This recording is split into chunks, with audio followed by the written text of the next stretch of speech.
Hi, everybody. All right, let's continue with the doldrums. See if the kids find each other. So Oliver still wasn't there. Archer and Adelaide stayed together while searching the Egyptian wing, but there was no sign of him anywhere, so they wandered into the corridor.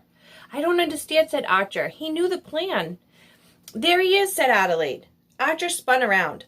Oliver was barreling down the corridor straight toward them, but his eyes were shut, and no sooner had Adelaide spotted him than he smashed straight into her. Adelaide spotted him. Adelaide screeched across the floor. Archer, who didn't let go of her hand, went with her. Sorry, said Oliver, opening his eyes to see what he hit this time.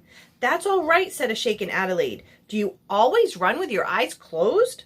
Only when he's late, said Archer. Oliver helped them both up off the ground, but they were more concerned about him.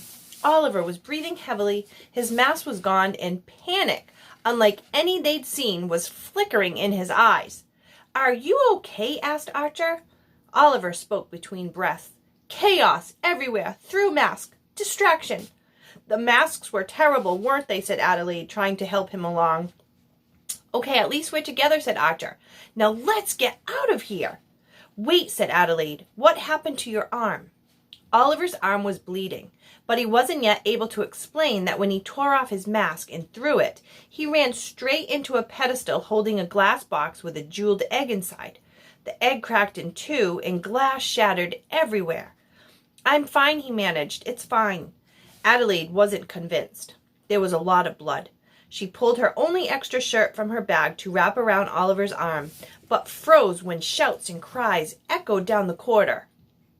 Oliver winced and glanced over his shoulder. Adelaide and Archer looked over his shoulder as well.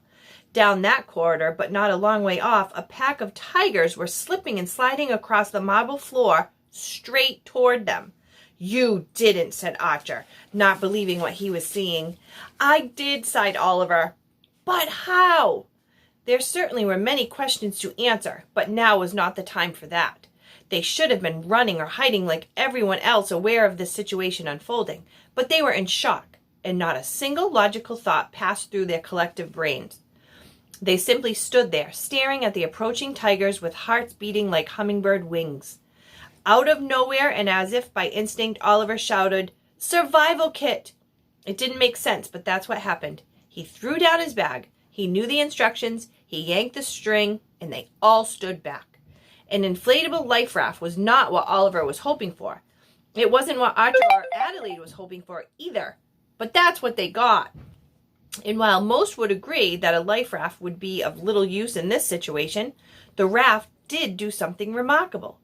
The sudden flash of yellow, the whooshing of air, and the thunderous thump when it hit the floor startled the approaching tigers, and they slid to a halt. You could never know for certain, but it's likely the tigers thought the raft was a creature much larger than themselves. And while this was a terrific bit of luck, a 6-foot piece of inflatable plastic was not the ideal barrier.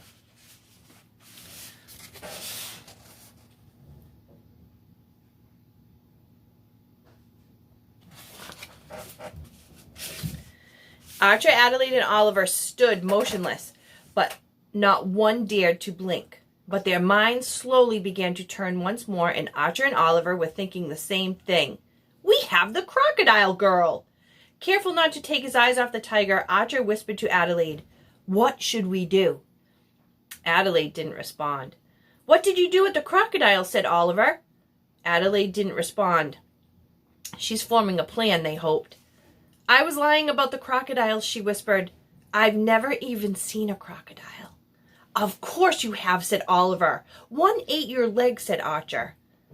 I was hit by a lamppost. A lamppost, repeated Oliver. I was a ballerina. A ballerina, said Archer. Archer and Oliver fell silent once more. This would not do.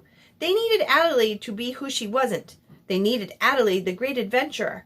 They had Adelaide, the ballerina, and there's a big difference between surviving a crocodile and surviving a lamppost. A tiger slowly approached the raft. It was only a matter of time before it realized it was a lump of plastic and nothing more.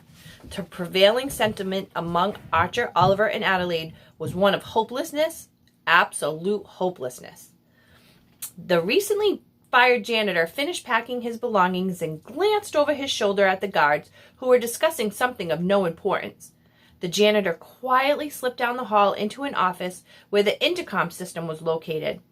After locking the door, he set a radio next to the microphone. He wasn't going anywhere without giving the museum director a piece of his mind. All at once, music filled the museum. It echoed up the stairwells and poured down the corridors and seeped out of open windows and into Rosewood Park. Archer looked up. Adelaide looked up. Oliver looked up. The tigers looked up. In fact, at that very moment, everyone in the museum was looking up, wondering what was going on. Archer looked back at the tigers. He wasn't sure what to do, but thought the worst thing they could do was let the tigers make the first move. "Slowly turn around," he whispered. "We have to make a run for it." That was not well received. "Not with this leg," said Adelaide. "You have to," he replied. "What difference does it make?" said Oliver. "If I'm not eaten today, I'm sure I'll be eaten tomorrow." "I'd prefer tomorrow," said Archer, and Adelaide agreed. It took him a moment, but Oliver also agreed, and then slowly, ever so slowly, they turned around. An odd sensation came over each of them, a sensation known only to those who've turned their backs on tigers. For a moment, no one said anything, not a word. They waited, certain that at any moment claws would tear into their backs, but there was a flicker in Archer's eyes, and while only a fool would smile in such a situation, it seemed like that's what he wanted to do. "Keep your eyes open," he said, studying the corridor ahead of them and the rooms shooting off either side. "But don't look back."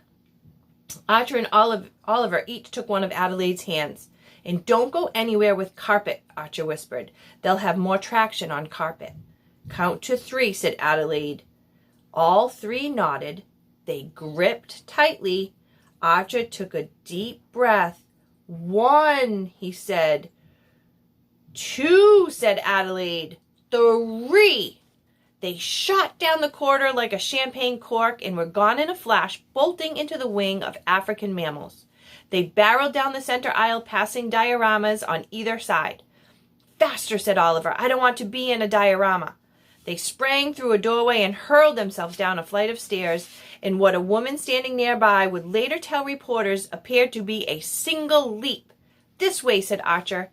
He pulled the others right, and they flew into the wing of tropical birds. 2 guards jumped from their chairs and raised their hands. "Stop," demanded one. The other blew his whistle. But they didn't stop. They held their course, gripping one another's hands tighter still as they blasted past the guards. "This uniform means nothing," said one of the guards. The other continued blowing his whistle. "They're gone." The whistler pointed at the tigers. Both guards abandoned their posts.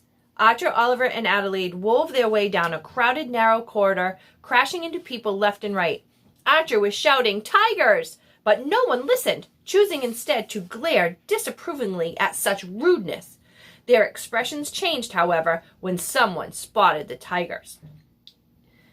"Insensei," said Adelaide. The crowd was everywhere at once, running and squawking like spooked chickens. "That way," shouted Archer. He leaned right and spun the others back into the Egyptian wing. I'm going to end there today, kids.